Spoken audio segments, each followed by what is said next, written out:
Hello, everybody, and welcome to Revisiting Disney. If you don't know what Revisiting Disney is, it is a series in which I play a fun game of What If. I take an attraction, a ride, a part of the park, and I just spend a couple of minutes playing Imagineer and figuring out what I would do with the space to sort of change it up and breathe new life into it. I want to just point out right off the bat, none of this is based on rumor or theory or news. This is just me completely just making something up. And on top of that, I want to point out that when I revisit something, that doesn't mean that I think it's a bad ride or attraction. It's just having some fun with it. One day I will be revisiting some of the most beloved rides and rides that I hold dear to my heart. But to revisit them doesn't mean I think they should go away or change. It just means, I want to see what else we could do. What would I do if I was an Imagineer? So today, we're going to be taking a look at Tom Sawyer's Island at the suggestion of subscriber Max Ray. Tom Sawyer's Island, if you have never been on it, is basically it is an island that you go to that is sort of like a fun play area for kids, and it's a nice way to get away from the parks. It's sort of nestled here in between Liberty Square and Frontierland. It's technically part of Frontierland, and of course it is based on Tom Sawyer. Now, what would I do to revisit it? Here's the thing. What I like to do whenever I revisit something is to sort of take a look at what's there and try and figure out what it is about this that people love to begin with. And for this, I think the big thing is that it's a getaway from the parks. The parks are usually very crowded, especially you have some major rides here like the Haunted Mansion. You've got Hall of Presidents, maybe a little less major. You got Splash Mountain over there, Big Thunder Mountain. So this part of the park can get pretty crowded, and so to escape to this little island could be a nice relaxation. On top of that, it is also a pretty safe place where you can let your kids sort of just roam around. It's they're not going to get lost in the parks because they're just here on this little secluded island. It's got a couple of caves you could go through, some windmills, all stuff from the Tom Sawyer's, adventures. And then this fort in the back here.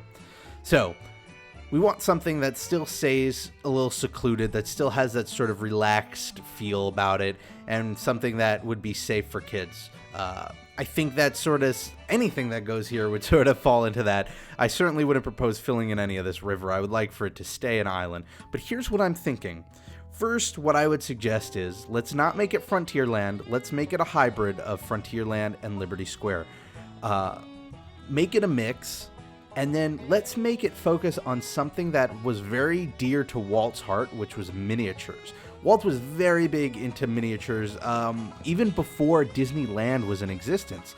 If you go to Walt One Man's Dream over in Hollywood Studios, they actually have a model of one of the first mini cabins that he built. He was very obsessed with sort of finding little trinkets and putting together these little mini dioramas. Wouldn't it be cool to do something like that here? Take this little island that, from above, as you can see, while it's pretty big in size, isn't big enough to hold an attraction, but why not make it seem really big by using miniatures and make it what would be a hybrid of Liberty Square and Frontierland, and make it something that's focused on America. Liberty Square, when I think of Liberty Square, you think of the Capitol and sort of Pennsylvania and DC and sort of the East Coast, basically through the architecture and the concept. And then you look at Frontier Square and you think of the Wild West with Splash Mountain and Big Thunder Mountain. And just the way it's set up here, you've got the East over here, you've got the West over there. Why not make this sort of its own version of America, like a small miniature America, where over here on this side you'd have miniature representations of the major cities on the East Coast like New York and Boston and Philly, and then you've got your Texas in the middle, and then you've got California during the gold rush and San Francisco, and just make a small early America model version of the United States. And make it the sort of thing where it doesn't have to be like a one-to-one, well, obviously not one-to-one. It doesn't have to be to scale. It doesn't have to be, a completely accurate representation. You could have it sort of the way this is designed, where you have these little areas here, where maybe this little area would be, Oregon. And have little, recreations of places there and things, opportunities where kids can learn about American history through these little miniatures. And, by keeping it as an island, you could just still, let them run loose, let them explore, let them learn at their own pace, and still keep it, off to the side as its own island so that it's a nice relaxation. And I think by keeping it educational in nature, by keeping it, miniatures which aren't super high tech or super in vogue right now, means that it probably wouldn't be super popular, and so it would still sort of act as like that calm getaway, but it would be something fresh and new.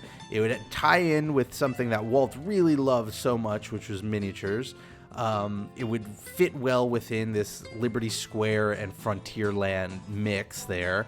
And I think it would also just be a lot of fun. I think, it would be cool for Disney World to have something that was so tied into Disney's legacy. And then I guess in the back here, you could have, an opportunity for more building. It doesn't sort of fit in with that whole map of America. But you could do something here, gift shop and a little place to eat and a little mini museum perhaps, something like that. Even here you have Fort Langhorne.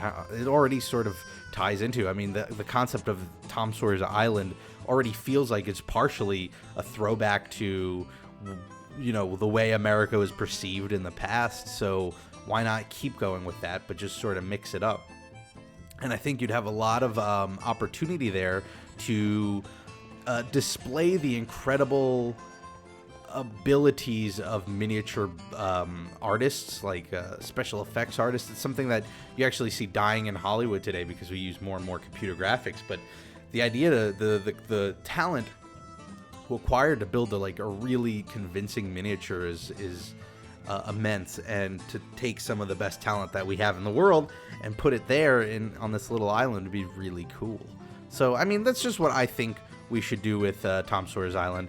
I enjoy it as it is now, so I wouldn't be upset if it never changed, but I do think this is something that is really ripe for being revisited and being touched up and spruced up a bit. And I think, unfortunately, Tom Sawyer sort of had its little mini resurgence, I think, in the late 90s when there was the movie with what's his name, the little kid from Home Improvement, of course, Jonathan Taylor Thomas. But since then, it doesn't seem to carry a big name. Obviously, this version, this little miniature America, wouldn't really be a big name either, but I think it's something that would really tie in well with the theming here.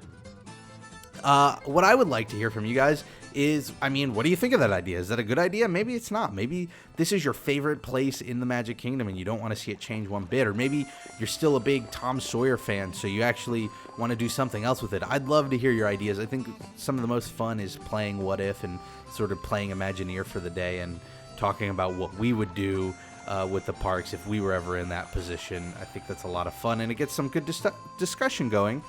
And on top of that, I would love to hear, what would you like to see me revisit next? Like I said, subscriber Max Ray is the one who suggested Tom Sawyer. I wasn't really thinking of it, but when he mentioned it, it seemed like a really great idea, and I spent some time just hanging out here thinking about what I would do with it, and boom, now it's an episode. So I'd love to hear what your suggestions are for what should be revisited next. I want to thank you for watching. Whatever you're doing this week, make the most of it because it makes it so much better. And I hope to see you here next time for the next episode of Revisiting Disney. Light at the end of the tunnel. Perfect. Great. Awesome. Boom. Tom Sawyer's Island. Bye, everybody.